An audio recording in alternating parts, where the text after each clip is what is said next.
We've been hearing a lot of that tune this week following the death of Ozzy Osbourne. It's his solo debut, Crazy Train, even though it was released 45 years ago. Can you believe it? There are a lot of kids heading into grade 9 this fall who know it by heart. They learned it as part of an all-star grade 8 band made up of students from several Catholic elementary schools in the Windsor area. A performance they gave back in May at Canada's Wonderland now carries a bittersweet weight, especially for the music teacher who brought them together and taught them Ozzy's signature song. Dave Collins is in our studio this morning. Good morning. Good morning, Amy. Thank you for having me. Thanks for coming in. Help us understand how this band got together and how this performance sort of shaped up. So every year, I'm a Catholic elementary music teacher, and I teach at 4 different Catholic schools. And every year, I bring together basically my top band kids from all 4 schools. And it's a big incentive. It's kind of a special reward for students to go to perform in Canada's Wonderland. And all of the hard work, the practicing at lunch and after school, as well as for the kids practicing at home, it's a special opportunity where we get to perform and really just show demonstrate their talents and give them an opportunity to shine on stage, on the festival stage in Canada's Wonderland. They get to ride the roller coasters and also enjoy the experience of performing in front of an adjudicator. And one of the things that was really special was the adjudicator. His name's Gary Page, was actually originally, he was a graduate from a music school in Birmingham where Ozzy Osbourne was from. So it was kind of a cool, even where Black Sabbath originated. So it was kind of a full circle experience. And then obviously thinking about Ozzy Osbourne and his family right now, with his passing. So. Why did you choose Crazy Train? Obviously now it seems like it was meant to be, but why did you choose it to begin with? You know what? My earliest experiences with music was with guitar. So I have my guitar in my hands here. I'm kind of like Linus with my blanket. But it was my first thing when I started playing music. I was in grade 6, and I was just kind of pushing on the frets and just getting the first sounds out of the guitar. And I didn't really have any experience with concert band music, but I was really influenced by music that was happening in the 90s with, grunge music. And then obviously these bands, Nirvana, all of these Soundgarden, they were influenced by Black Sabbath. And then I started learning a little bit more about Ozzy Osbourne. And so it was one of those things when I first started playing guitar, I was learning those riffs. I was learning Crazy Train, for example, in Ozzy, it's an F sharp.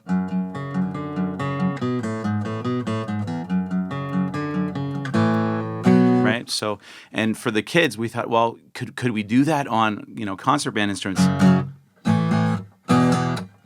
So the kids were really, really excited. And when I shared a recording of Ozzy performing the song, and actually I saw a YouTube video of the Louisville Leopards, a percussionist from Kentucky, these young kids that were playing this song, Crazy Train, and just were giving it their all. They were just so excited to perform. And Ozzy ended up actually seeing them perform it for him, which was another really, really special thing. And but for my band kids, we thought, this was something, they weren't even sure if they could play it. It was certainly a lot more challenging than the band arrangements we were doing at the time, but they were super motivated and they practiced at home. They practiced with me during lunch and after school. And then I was able to bring kids from all 4 schools who could play this song as well as 2 other band arrangements that we performed in Canada's Wonderland. Okay, well, we have some of it standing by here. Let's play this. Let's listen to what they sounded like. This is Crazy Train.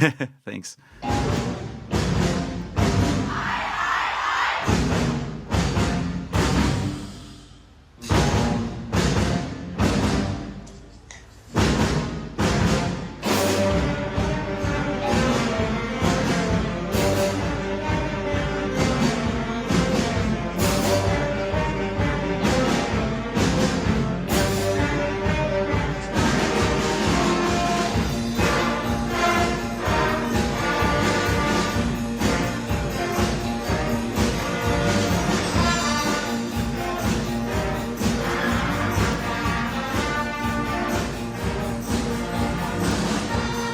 How do you feel hearing that again? Certainly, I'm just so proud of those students, and they practiced and practiced, as I said. And I have students from St. John the Evangelist, students from Our Lady of the Annunciation, students from Holy Cross, and students from Corpus Christi Middle School. And to bring kids together from those 4 communities and put on this performance was certainly rewarding for me, and it's really special for them and for their parents and anyone that was able to see the video. And now I'm realizing how many people have seen that performance.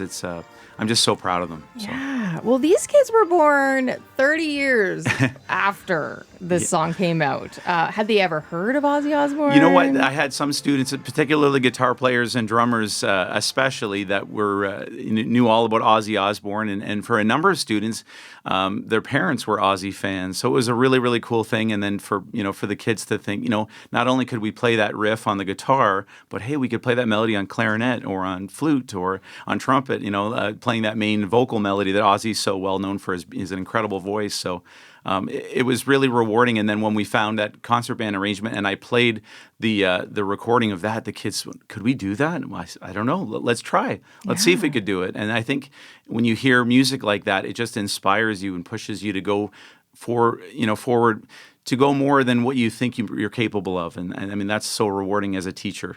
Do you think you build a new fan base? Oh, gosh. You know what? I honestly, I had students actually that reached out to me. One of my students who played flute, she sent me an email that day, and she said, "Mr. Collins, I heard about Ozzy Osbourne passing away, but obviously there are more students that are more interested in his music as well as I try to when I'm picking concert band arrangements for students, I like to do traditional arrangements, but I also like to do pop songs and rock songs that are going to really engage them. And songs that we know will get a positive, we hope will get a really positive response from an audience when we perform them. And that song had such an awesome reaction from Gary Page, the adjudicator in Wonderland. Also, when we performed in our spring concerts, parents and even the younger students just loved it, and they all went, "Aye, aye," at the beginning, and just lots of fun, right? So we always want to have fun. Music should be fun. It should be fun, and Yeah. I like the pop culture twist, and I think maybe I would have stayed in band a little longer if we got to do something a bit more relevant feeling. Something that the kids love, right? Yeah, Absolutely. do you think that they maybe have a better understanding now with the passing of Ozzy, just how significant and a legacy-worthy some of this music is? Absolutely. And I think it's important to understand that all musicians are influenced by music that came before them. My personal favorite band is the Beatles. I came to realize when I was doing a little bit of research, actually coming in for this interview, that Ozzy Osbourne, his favorite band was the Beatles. That when he heard She Loves You for the first time, it just changed his life and made him want to become a musician. So who knows, you never know where that inspiration can encourage future generations of musicians. Like you. Well, I'll take some credit for that experience, and I have influences that music teacher that I had, Mr. Gagne, was one of those music teachers for me when I was in high school that certainly influenced me to play guitar even more and to get involved in band and choir, and that's what it's all about. All right, Dave, thanks so much for coming in this morning. Thank you so much, Amy, for Great having story. me. And hello to all the students who we heard there on the air. Congratulations. Dave Collins is a music teacher at 4 schools in Lakeshore, Windsor, and LaSalle.